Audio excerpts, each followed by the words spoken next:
and salutations, Epoch gamers. Here, and today, due to popular request, we are going to dive blomf deep into the Druid class on Project Epoch. So, if you're a 57-year-old keyboard-turning Druid player,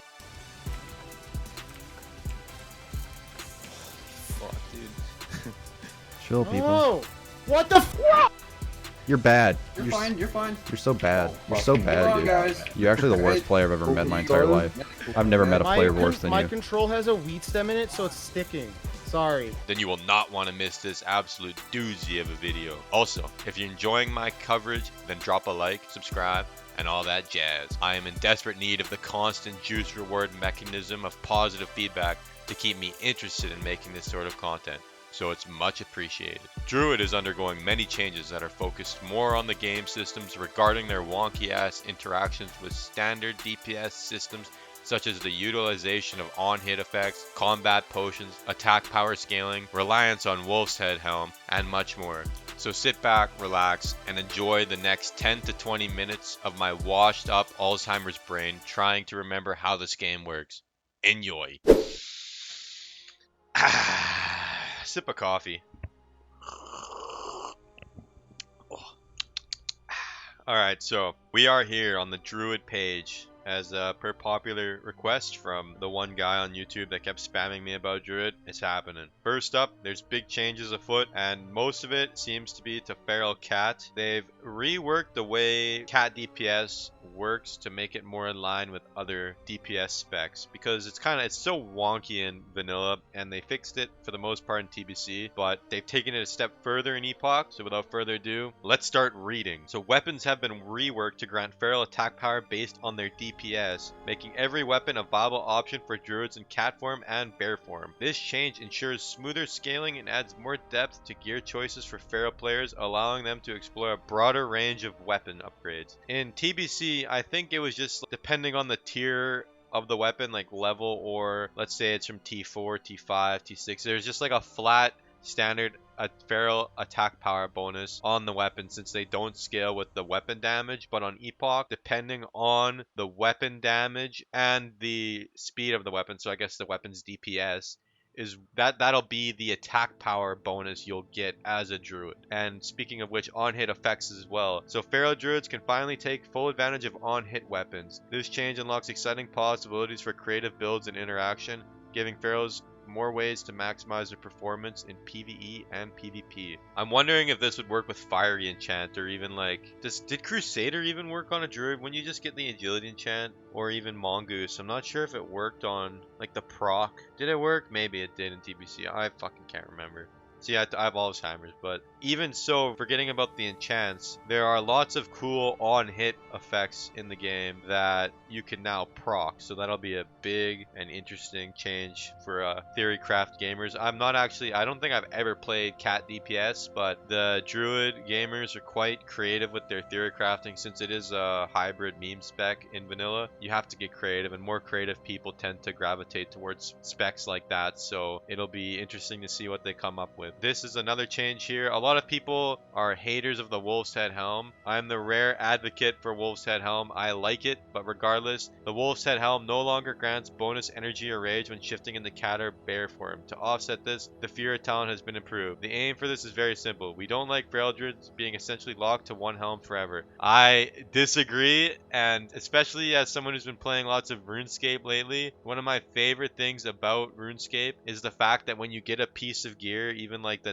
Nizatot helm or dragon boots, that shit lasts you forever. And maybe like at the very end game, there's upgrades, especially recently they've added more upgrades to them, but I think it's fine for 1 out of 9 of the classes to have a special crafted helm, even if it's available at level 40, that they don't have to worry about replacing. And it changes up the gameplay of Druids as well. It kind of transforms the gameplay experience of the class into being power shifting. And I don't necessarily, like, maybe if WoW had more interesting loot and gear, sure, you could do away and nerf Wolf's Head, but the reason I don't think it's that big of a deal is because really most of the gear in this game is like, oh, instead of 100 agility, I have 120. It's fucking boring. The loot is not that well designed. It's just like in vanilla it's better. In vanilla and even TBC, maybe to a slightly lesser extent than vanilla, the loot is more interesting with the way like hit rating and like mixing and matching pieces is, but I don't really like in reality the loots are just stat sticks. So I don't really think Wolf's Head Helmet was that big of a problem. I don't know. I guess if you're the type of person that always needs a piece of gear upgrade to keep you motivated to playing the game, I guess it's good for you. But for me, I'm someone, I don't really give a fuck about gear. To me, gear is just something that's in the way of me doing what I like in the game, which is killing bosses with my friends or world PvPing. And the gear is not something that interests me unless there's like creative shit you can do with, which Wolf Head Helm is kind of a creative piece, but I guess it maybe was overtuned. But I don't know either. Like I'm sure there's Druid PvP sets that don't incorporate Wolf's Head Helm. Like you would put on maybe like a high stamp piece or whatever, like a higher burst piece. I don't know. Either way, it's dead. And like I said, I'm the rare guy that likes stuff like Wolf's Head Helm, and that might be controversial, but I don't really give a fuck. So next up, polearm proficiency. Polearms have been added to the arsenal of weapons Druid can wield. This iconic weapon type not only enhances their aesthetic, but opens up new possibilities for optimizing stats, gaining on-hit effects, and personalizing your Druid combat style. So yeah, they just added pole arms. Like Druids can now equip pole arms, which didn't really make any sense in vanilla. Why were they not allowed to use pole arms? Most pole arms they're all pretty much weighted agility, and really only hunters can utilize them. I know warriors can use them, but there's not really a good pole arm for warriors in vanilla.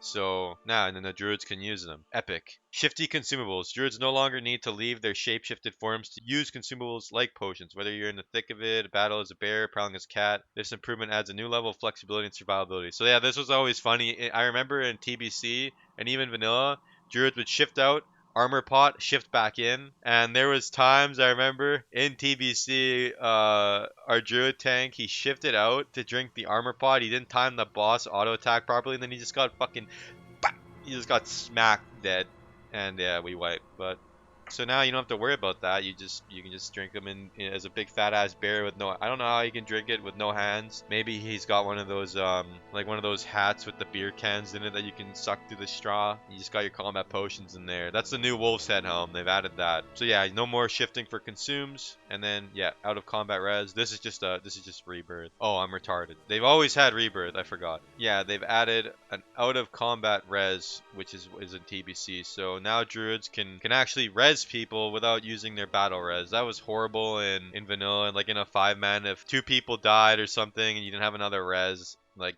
they basically have to run back. Like what a useless healer. But now you don't have to worry about it, and they can res and you can keep clearing. So nice. And then yeah, of course the raid wide effects. Same with Shaman video and Battle Shout. Moonkin Aura, Leader of the Pack, Gift of the Wild. It's all raid wide, which is fine for like I like it for buffs like stam buff and even maybe the auras. The auras are fun. I don't know. I like it for stuff like Fortitude, Arcane Int, and stuff like that. But for the auras and the totems, I know people. There was kind of like an argument in the Shaman video. Some people were saying they like it. Some were saying they didn't. I'm in the camp that doesn't like it, because then you only really need one of the support class, and it's just gonna be warrior stacking, and whatever the highest DPS, you're gonna have like 19 warriors and rogues and mages, and then you'll have like one boomkin, one Ellie, and one enhanced shaman for the whole raid, and that's it. So like obviously that's exaggerating the amount of warrior rogues, because you need like some tanks and shit, but you get the point. So I like the more group centric gameplay and optimizing your groups. I think it separates good guilds from bad guilds, but either way, further optimization and rework, same as always, just in HAD they're gonna be tuning the game. So moving on to the spellbook balance. So we've got an updated bark skin, updated force of nature, and an updated moonkin form. I'm assuming the updated moonkin form is the like the aura that it provides being raid wide. What did they update about Force of Nature and Bark Skin? 20% damage reduced. 20% damage reduced. What's updated about this? Maybe it's updated from vanilla, but not from TBC. Like 20%, 20%, 12% mana, 12% mana, 1 minute cooldown, 1 minute cooldown. It's the same spell. Am I missing something here? It's the same spell. Moving on, Force of Nature. We have the TBC DB open here. Summon 3 Treants to attack the enemy targets for 30 seconds. 3 minutes, 3 minute, 12. Same talent. What the hell? What do you mean it's updated? Maybe it's updated in the talent tree. Or maybe they're updating it and they're comparing it to vanilla. I'm not looking at vanilla because these are TBC classes. Okay, so moving on. Feral Combat. Updated MAME. Hold up. Let's see.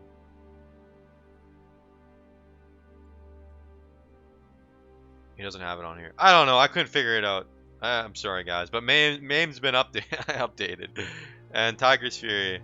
I already can spot the difference on this. So usually, I was gonna point to my screen with my finger as if you guys can fucking see my finger. But either way, the bleed damage causes this effect to increase by 1 up to 10 times. So that's actually quite a nice update. It'll really incentivize you to keep your bleeds up as Feral DPS even more. So, and then Resto, Gift of the Wild, Life Bloom, Tranquility, Omen of Clarity, all updated, and then obviously the res. This is updated to be raid wide instead of party only, so you don't have to go, oh, buff party 1, buff party 2, drink, buff party, like that's fucking stupid. Life Bloom. So we'll compare this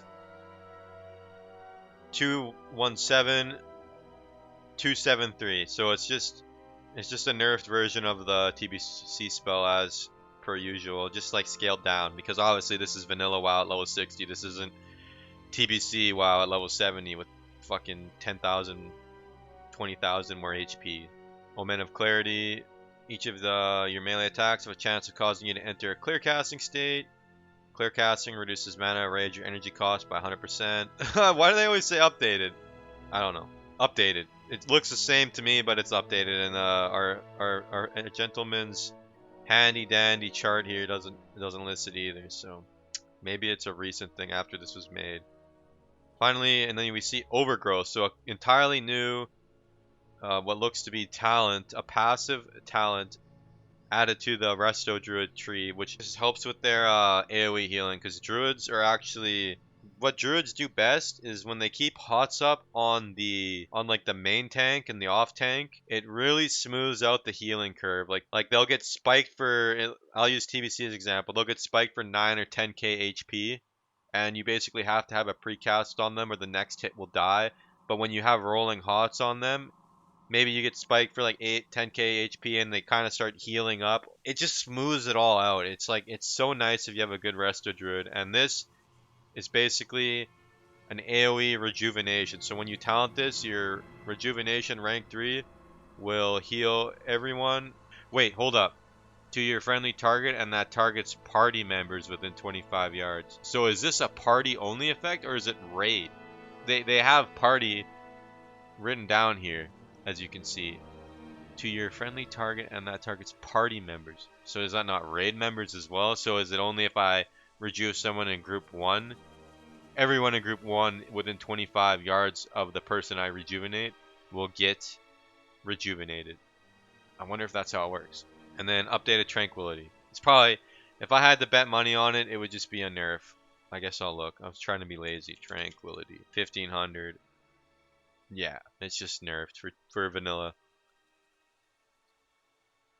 Okay, so we are here, and I have a little bit of a different layout for us this time, which I think will actually be better for your viewing pleasure. I don't think it's necessary to have the vanilla talent tree up because like it's their TBC talent trees and classes in vanilla, and like what's the point of the vanilla tree? It doesn't really add anything to the video. It kind of just wastes time. So we're gonna be focusing from now on, unless there's a uproar in the comments, on just TBC talents versus Epoch. And lucky for us, this little guide here created tells us everything we need to know in the comparisons. Okay, so Celestial Focus. So in TBC, it's the same talent, but you see the second part of it where it says you'll resist spell interruption when casting Wrath or Starfire spells by 25%. If this was TBC, you would remove the or Starfire spells. So it's Starfire spell gets a 5% chance to stun, and then the spell interruption is only affecting Wrath. But in Project Epoch, they've changed it so both Wrath and Starfire are both affected by this talent, which is, I mean, that kind of makes sense. I get what they're going with they're going for. It's like, oh, nature and arcane, blah blah blah. But fuck it, like if you're gonna have me casting Starfire, then I'm not going to be getting spell hit, like hit back. And this is a PvP town, of course, because like when do you want to stun something with Starfire and PvE? I guess it has niche applications, maybe for leveling and stuff. Well, it's a good leveling town actually, but yeah, I don't know. Like, it's a TBC town. Moving on, Lunar Guidance. Increase your intellect by 3 and your spell damage and healing by 10% of your total intellect. So in TBC, it's 8% of your total intellect, as well as spell damage and healing. But in Project Epoch, it's been buffed, so a total of 10%. So a 2% buff, somewhat of a significant buff. You'll be enjoying 2% more intellect than you would if you were playing a TBC Boomkin, and you'll have a 2% higher spell damage and healing coefficient. Nice change. Boomkin could use some buffs, especially since you're only going to be running... I mean, you kind of always only ever ran one, but you definitely will only be running one with the changes to its aura being raid wide now. Balance of power updated. So in TBC, it increases your chance to hit with all spells and reduces the chance you'll be hit by spells by 2%. And in Epoch, increases your chance to hit with all attacks and spells. So this includes melee spells, which I don't know why that would be something you would care about. It's kind of far down the tree. Would you even like why would you? No, I'm retarded. Of course you can't make it. So I mean, it's a nice quality of life change. Maybe if you want to auto attack as Moonkin to get the because if we see Moonkin form, if you want to auto attack as Moonkin, you have a melee attacks in this form have a chance to regenerate mana based on attack power, and receiving damage has a chance to enrage you. Ah, that's the change to Moonkin form that we missed out on. So yeah, Moonkin form in TBC, shapeshift into Moonkin form. While in this form, it's just, yeah, we all know how Moonkin form works. You get a bunch of armor, attack power is increased by 150% of your level, and all party members within 30 yards have their spell critical chance increased by 5. Epoch is different. So for Epoch, while in this form, it's the same armor contribution, the same attack power, but this is where it gets different. All party and raid members within 100 yards have their spell critical chance increased by 2%, which is down from 5% from TBC. But the Druid spell critical hit or spell critical strike chance is increased by an additional 3%. So the Moonkin will get the full 5% crit chance, whereas in TBC the whole raid gets 5%. So in Epoch, it's 2% for the raid, 5% for the Moonkin. In TBC, it's everyone's 5%, so it's a nerf. But that's not the only change to Moonkin. As same with TBC, meleeing has a chance to restore mana on hit based on your attack power. But in Epoch, there's an additional effect where if you receive damage, it has a chance to enrage you. What does this enrage mean? I don't know, but it sounds like it's going to be basically you're going beast mode. So interesting change for PvP, and maybe even, you know what? Now as a Moonkin, you're going to be wanting to stand in mechanics, like stand in the fire on the ground to get enraged. Like as a Fury Warrior, when you have Berserker Rage up, it's actually good sometimes just to take damage on purpose to get your Rage gen up, so you can just be fucking mashing buttons, especially during execute phase. Like sometimes if you have a healer you're friends with, especially a Resto Druid, they can just haunt you up and you just stand in the fire and you just have max rage, just spamming executes. So now Boomkin has access to that gameplay style, which is Chad Boomkin players are going to be rising up. Moving on, Feral.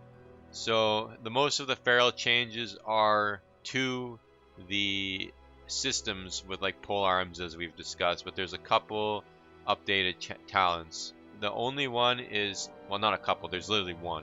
And it's the exact same change with the Moonkin auras. So instead of a party-wide, so 5 players in your party, 5% crit chance increase, it is now raid-wide, so it'll affect all 25 players, and it's down to 2% increase, and the Druid maintains the full 5%. This makes sense to have it nerfed, same with the Boomkin form, because instead of only impacting 5 players, it's impacting 25. So you have the whole raid with 5% increased crit chance.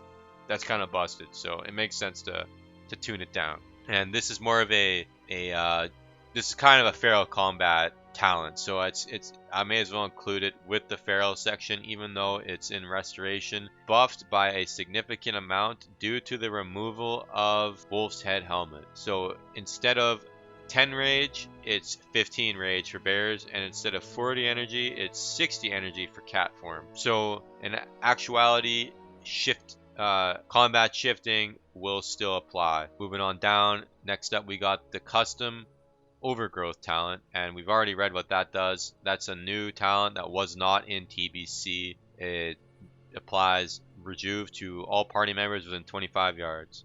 Okay, so Tree of Life. In TBC, as we all know, Tree of Life prevents you from casting things like Healing Wave. You can only cast Swift Mend, Innervate, Nature's Swiftness, Rebirth, Barkskin, Poisoning, Removing, and Heal over time spells. This was to further emphasize the hot nature of the Druid. That's why they did it in TBC. And it provides like a nice aura to increase healing received to all your party members. But in Project Epoch, they've added the specification for non-healing restoration spells. Now, what the hell does this even entail? Omen of Clarity, maybe? Like, why is that specification added? So you still can't cast Healing Wave, but what do they consider a non-healing resto spell? There's talents here. Maybe we'll have to take a little peek at the spell book. I was gonna say Tranquility, but that's a healing spell. So far I can think of Omen of Clarity. Maybe it's just to help with buffing. Maybe it's like Gift of the Wild. You can be in tree form and you can use the buff. You can use Omen of Clarity. That's the only thing I can think of. And you can res maybe in tree form, because I think you could use Rebirth as Tree of Life, but you couldn't. You couldn't buff. Maybe that's what this is about. Maybe it's about being able to buff in tree form.